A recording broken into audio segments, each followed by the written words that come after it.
দুইটা ইম্পর্টেন্ট বিষয় নিয়ে আমাদের কথা বলার আছে। প্রথম বিষয়টা হচ্ছে, আমরা ইতিমধ্যে খবর পেয়েছি যে বাংলাদেশের প্রায় পনেরোটি ব্রিজে যে টোল দেওয়ার যে ব্যবস্থাটি, এইটি বন্ধ করে দেওয়া হয়েছে স্টুডেন্টদের কথা বলে।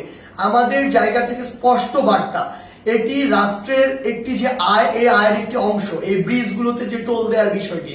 সো কেউ স্টুডেন্টদের কথা বলে হোক, বৈষম্য বিরোধী ছাত্র আন্দোলনের কথা বলে হোক, এই নামের অপব্যবহার করে কেউ বাংলাদেশের কোথাও ভুলে এই কাজ করবেন না। প্রত্যেকটি ব্রিজে টোল দিবে, এমনকি বৈষম্য বিরোধী ছাত্র আন্দোলনের ব্যানারে কোনো যদি ত্রাণের ট্রাকও বাংলাদেশের যে কোনো জায়গায় যায়, সেই ট্রাকও টোলের টাকাটি দিয়ে তারপরে যাবে। কারণ এই রাষ্ট্রকে যদি আমরা স্টেবল করতে চাই, আমার রাষ্ট্রের যে অর্থনৈতিক অবস্থা সেটিকে আগে স্টেবল করতে হবে। কিন্তু ক্ষমতার অপব্যবহার করার যে নোংরা সংস্কৃতি ছিল এত বছর ধরে, এখন আপনি যদি সামান্য কিছু একটি অস্থিতিশীল অবস্থা দেখে আবার সে ক্ষমতার অপব্যবহার করেন এবং আপনার কথা মতো কোনো একটি জায়গায় ব্রিজে টোল দেওয়া বন্ধ করে দেন, কিংবা কোনো একটি স্টিকার দেখে পার হয়ে যান, এটিকে আমরা কোনোদিনও সমর্থন করি না। আমাদের জায়গা থেকে স্পষ্ট বার্তা, অবশ্যই প্রত্যেকটি ব্রিজে এই টোল সেটি টোল দিয়ে যেতে হবে। এবং আরেকটি হচ্ছে যেটি, যখন এই ব্রিজে কোনো একটি গাড়ি এভাবে ত্রাণের কথা বলে বা অন্য কোনো প্ল্যাটফর্মের কথা বলে টোল ছাড়া চলে যাচ্ছে, আরো অনেক গাড়ি আসলে টোল ছাড়া এইভাবে ওই গাড়ির সাথে চলে যাচ্ছে। এই যে অপসংস্কৃতিটি কিংবা ক্ষমতার অপব্যবহারের যে নোংরা বিষয়টি, এটি আমরা কখনোই সমর্থন করি না। রাষ্ট্রের যে আয়ের সেক্টরগুলো রয়েছে সেগুলো সুন্দরভাবে চলতে হবে রাষ্ট্রের সুন্দরভাবে চলার জন্য। আরেকটি গুরুত্বপূর্ণ বিষয় যেটি আমরা দেখতে পাচ্ছি, বিগত 16 বছরে আওয়ামী লীগ ফ্যাসিস্ট সরকার কি করেছে, তার ক্ষমতার অপব্যবহার করেছে। আওয়ামী লীগ বাদে অন্যান্য যত রাজনৈতিক দল ছিল, ওই রাজনৈতিক দলগুলোকে বিভিন্ন মিথ্যা মামলা দিয়েছে, হয়রানি করেছে, চাঁদাবাজি করেছে, কিংবা তাদেরকে এলাকা ছাড়া করেছে, যেটিকে আমরা কখনোই সমর্থন করি না। বলেই আজকে 16 বছর পরে হলেও ছাত্র জনতার গণঅভ্যুত্থানের মধ্য দিয়ে আওয়ামী লীগের পতন হয়েছে, আওয়ামী লীগ দেশ ছাড়া হয়েছে।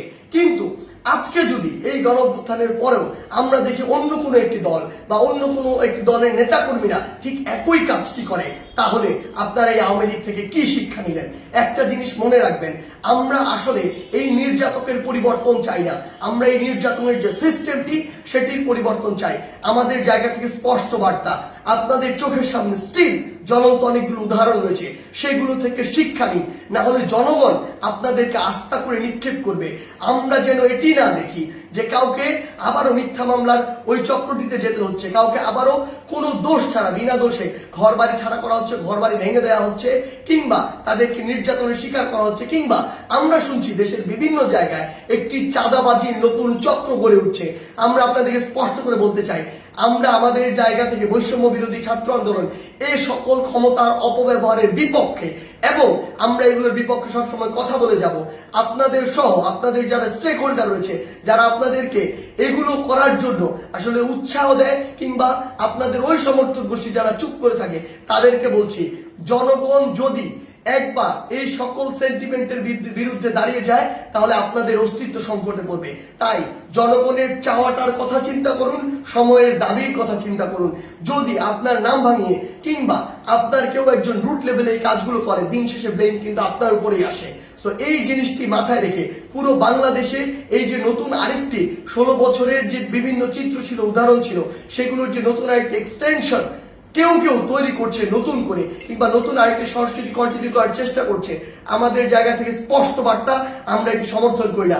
এবং আমরা অন্তর্বর্তীকালীন সরকারকে স্পষ্ট করে বলতে চাই, আইন শৃঙ্খলা রক্ষাকারী বাহিনীর মাধ্যমেও বিচার বিভাগের মাধ্যমেও যারা এই মিথ্যা মামলা থেকে শুরু করে চাঁদাবাজি, নির্যাতন, হয়রানি, ঘরবাড়ি ভাঙচুর এরকম কোনো কিছুর সাথে জড়িত, তাদেরকে স্পষ্টভাবে আইনের আওতায় আনা হোক।